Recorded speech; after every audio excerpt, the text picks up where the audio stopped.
ఒకప్పటి top heroine Ashwini. పాత సినిమాలు చూసే వాళ్ళకి బాగా పరిచయం ఉన్న నటి. పుట్టింది ఆంధ్రప్రదేశ్లోని నెల్లూరులో. భక్త మార్కండేయ సినిమాలో చైల్డ్ ఆర్టిస్టుగా పరిచయమైన అశ్విని ఆ తర్వాత తెలుగు, తమిళ్, మలయాళ, కన్నడ భాషలో నటించింది. బాలకృష్ణతో భలే తమ్ముడు సినిమాలో నటించిన అశ్విని చూపులు కలిసిన శుభవేళ, వివాహ భోజనంబు, స్టేషన్ మాస్టారు, అనాదిగా ఆడది, కలియుగ పాండవులు వంటి హిట్ సినిమాలో నటించిన అశ్విని నటన పరంగా మంచి మార్కులు తెచ్చుకుంది. ఎక్కువగా తెలుగు, తమిళ్ సినిమాల్లో నటించింది. అశ్విని తన సినీ కెరీర్లో మొత్తం 110 సినిమాల్లో నటించింది. సినిమాలో అదృష్టం వరించినా నిజ జీవితంలో మాత్రం ఆర్థిక సమస్యలు అశ్విని జీవితాన్ని కష్టాల్లోకి నెట్టేశాయి.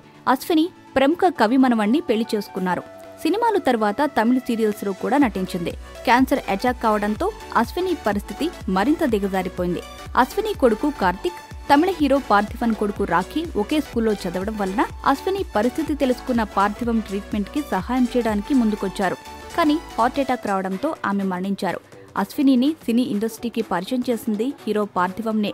అశ్విని చనిపోయిన తరువాత దహన సంస్కారాలకు డబ్బులు లేక ఆమె కుటుంబ సభ్యులు ముందుకు రాకపోవడంతో పార్థివంనే దహన సంస్కారాలకు డబ్బులు ఇచ్చి స్వస్థలం నెల్లూరుకు పంపించారు. అశ్విని కొడుకు కార్తిక్ చదువుకు సంబంధించిన పూర్తి బాధ్యతను పార్థివంనే స్వీకరించారు. అశ్విని ఆర్థిక పరిస్థితి ఎంత దారుణంగా ఉందనే విషయం ఆమె చనిపోయిన తరువాతనే తెలిసింది. 110 సినిమాల్లో వెండితెరపై తన నటనతో మెప్పించిన అశ్విని 36 సంవత్సరాల వయసులో మృత్యుతో పోరాడి ఓడిపోయింది.